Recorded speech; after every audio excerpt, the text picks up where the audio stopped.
Welcome to this explainer. Today, we're diving into an epic, multi-generational saga.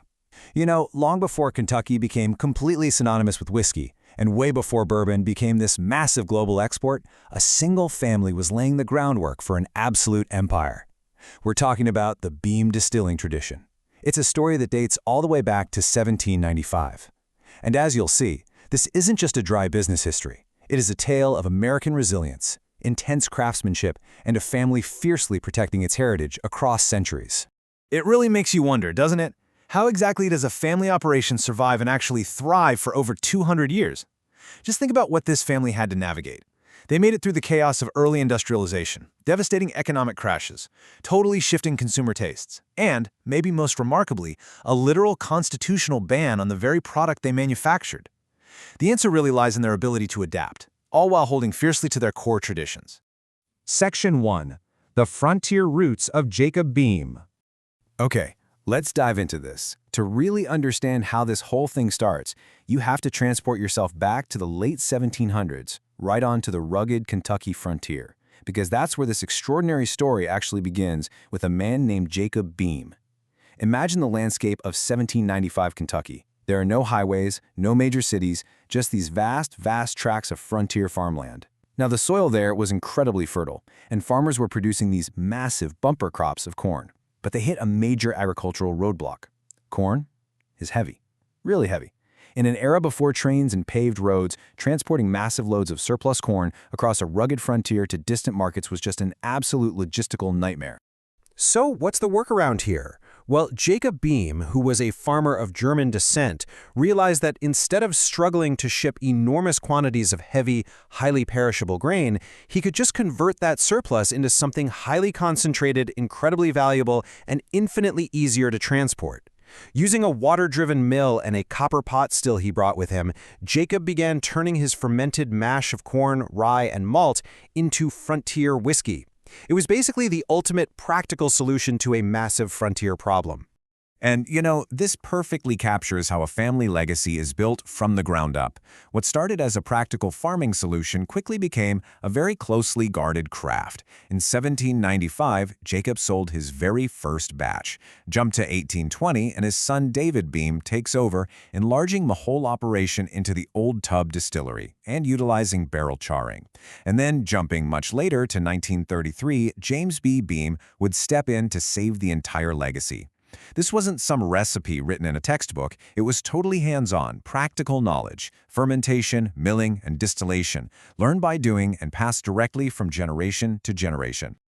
Section 2. Surviving the Prohibition Era. Now, just as the Böhm family had firmly established themselves as a powerhouse in the whiskey industry, they hit a massive hurdle that nearly wiped their legacy off the map entirely. 13 years. In 1920, the 18th Amendment plunged America into prohibition, making the manufacture and sale of alcohol completely illegal. For 13 devastating years, the old world of American bourbon just collapsed.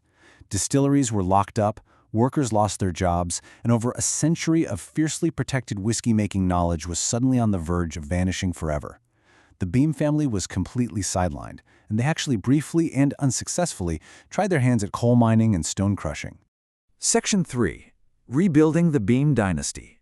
But when the 21st Amendment finally repealed Prohibition in December of 1933, the Böhm family didn't just quietly return to work. No, they orchestrated one of the most heroic and triumphant resurrections in American business history. Enter James B. Böhm. At 70 years old, an age when most people are long retired, James stepped up to rebuild the family business totally from scratch. Now, he was famously formal, a man who went literally everywhere in a full suit and tie. And he was not deterred by the devastation. With the help of his family, he astonishingly rebuilt the entire distillery operation in less than 120 days. Think about that timeline for a second. It's absolutely incredible. And most importantly, he successfully recreated the famous family yeast strain, which is the absolute lifeblood of their bourbon's flavor profile. Now, here is a visceral and honestly pretty hilarious detail from the sources. James was so hyper-protective of this recreated family yeast that he would literally drive his Cadillac back and forth from his home in Bardstown to the distillery with a jug of this yeast riding shotgun. His wife actually complained that the yeast smelled like old socks and stunk up the whole house. But James, well, he didn't care at all. That smelly passenger was pure gold. It was the biological heritage of the family, and he was going to protect it at all costs. What's really fascinating here is the historical proof we have of this massive rebuilding effort. Looking at the historical statement of significance from the National Register of Historic Places, it details exactly how, right during the Prohibition era, James B. Böhm strategically purchased the Murphy Barber Company site in Clermont, Kentucky. When repeal finally came, his son, T. Jeremiah Böhm, was put in charge of the on-site management. He directed the construction of what would quickly become the largest American producer of sour mash bourbon whiskey. When we look at these original historic register forms, it really visually anchors us to the exact geographical location of this rebirth. The T. Jeremiah Böhm House, which was just a simple two-story frame house right on the Clermont site, literally served as the focal point and command center during those critical years from 1934 to 1936. This humble little location is literally where the modern Böhm bourbon empire was forged. Section 4. The Science of Sour Mash. So we know the history, but how exactly do you execute these 5 crucial steps of making the bourbon that saved the company? Let's walk through it. Because making bourbon isn't just about casually throwing ingredients into a pot. It requires the precise execution of agriculture, craftsmanship, and some pretty deep chemistry. First, you start with sweet Kentucky limestone water, which naturally filters out iron and is super rich in calcium, which is absolutely perfect for yeast growth. Step 2 is milling. You use these heavy hammer mills to completely grind down the mix of at least 51% corn, plus rye and barley malt, so it can actually be cooked. Step 3 is fermentation. This is where you move the mash into a fermenter cooled to exactly 60 to 70 degrees Fahrenheit, add that cherished family yeast we talked about, and let it consume the sugars to create a wash, or what they call distiller's beer. Step 4, you pump that wash into a towering column still, heating it to over 200 degrees Fahrenheit until the alcohol vaporizes and separates out. And finally, step 5. You take that clear distillate at no higher than 125 proof and fill it into brand new 53-gallon charred American oak barrels for aging. And the absolute secret weapon in all of those steps is the sour mash technique. See, when cooking the grains, distillers add a portion of setback, which is just old, spent mash from a previous distillation. By essentially feeding the new batch with a piece of the old batch, combined with that carefully guarded, smelly family yeast, they ensure the exact same pH balance and flavor profile, batch after batch, year after year. It's brilliant. Once the liquid is safely in those barrels, the bourbon rests in these hilltop rackhouses. By law, straight bourbon only needs 2 years, but Böhm ages theirs for at least 4.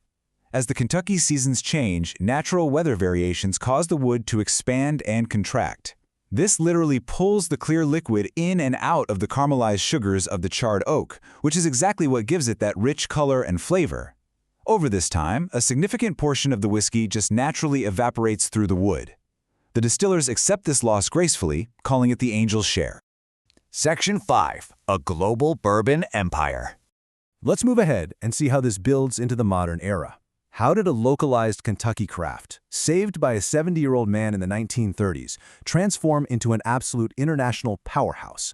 Well, after Prohibition, the American economy was booming, and the Böhm family didn't just distill, they hit the road. They built massive national distribution networks, utilized highly sophisticated billboard and magazine advertising, and pushed the brand from just a regional favorite to a true national icon. Over the decades, through various corporate transformations, the brand eventually became part of Böhm's Suntory, which is now known as Suntory Global Spirits. This gave their frontier whiskey true global reach, all while remarkably maintaining an unbroken line of 7 generations of Böhm family distillers. To put the sheer scale of their modern success into perspective, just think about this number. In February of 2005, the Jim Böhm Distillery filled its 10 millionth barrel of bourbon. 10 million barrels. Think about the journey there. From old Jake Böhm selling tiny batches out of a frontier pot still to 10 million barrels resting in the Kentucky hills. It's staggering. But you know, what makes this whole story so compelling is that despite massive corporate ownership and global distribution, the brand remains authentically anchored to its roots. The identity of the whiskey is still completely tied to that sweet limestone water of Kentucky, and the liquid itself is still overseen by a Böhm, the 7th-generation master distiller, Fred Noe, who continues to innovate while fiercely protecting the family's historic yeast and recipes. Which brings us to a really powerful conclusion from our sources. America's oldest businesses don't just preserve products, they preserve stories. The Böhm family survived and thrived because they adapted to the future without ever compromising the practical, hands-on knowledge of their past. And it leaves us with a provocative thought to end on today. In a world that is so completely obsessed with instant gratification, what unique, hard-earned traditions does your own family possess that are worth fiercely protecting and passing down through the centuries? Thank you so much for joining me on this explainer. Keep learning, and I'll see you next time.